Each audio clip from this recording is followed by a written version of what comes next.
Assalamualaikum warahmatullahi wabarakatuh. Perkenalkan, nama saya Septiani dari kelas 12 IPS. Di sini saya akan menjelaskan tentang pengertian globe, sejarah, ciri, fungsi, dan manfaat. Pengertian globe adalah sebuah tiruan bola kecil yang diperkecil dan menyerupai aslinya.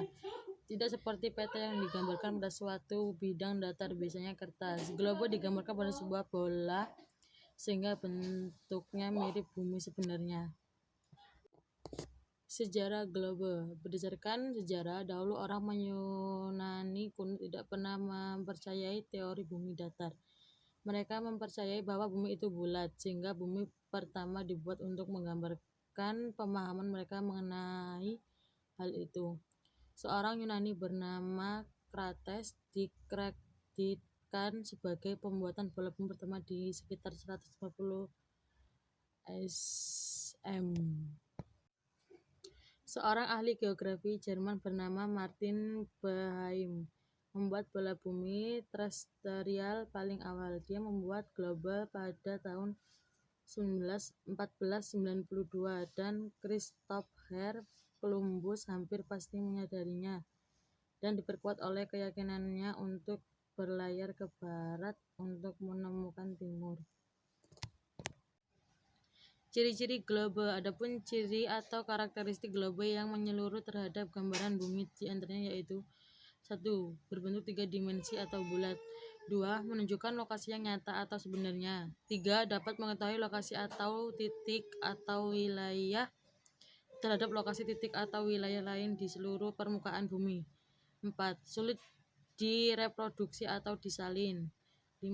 Keterangan sangat terbatas karena biasanya berskala kecil. 6. Daerah atau wilayah yang sangat kecil tidak tergambar atau tergambar tapi kurang jelas. 7. Tidak lazim ditambahkan simbol-simbol dan keterangan lain untuk kepentingan tertentu. Fungsi dan manfaat globe. Globe memiliki banyak fungsi dan manfaat tergantung penggunaannya. Berikut ini manfaat globe dalam bidang pengetahuan, di antaranya yaitu 1. Dapat digunakan untuk mengetahui suatu proses sederhana, baik waktu terjadinya maupun tempatnya. 2. Dapat digunakan untuk mengetahui proses perubahan musim berdasarkan pada perubahan posisi semu matahari terhadap bumi. 3. Dapat digunakan untuk mengetahui pembagian iklim bumi dengan berdasarkan garis lintangnya. 4. Dapat digunakan untuk menghitung pembagian waktu di bumi dengan berdasarkan garis bujurnya. 5. Dapat digunakan untuk membandingkan luas daratan dengan luas lautan di permukaan bumi. 6. Dapat digunakan sebagai media peraga bentuk bumi dan rotasinya. 7. Dapat digunakan untuk menentukan jenis proyeksi untuk pemetaan tempat tertentu. 8. Dapat digunakan untuk mengetahui besarnya skala nominal tentang jarak, bentuk, dan luas di permukaan bumi. 9. Dapat digunakan untuk merencanakan rute pelayaran atau penerbangan.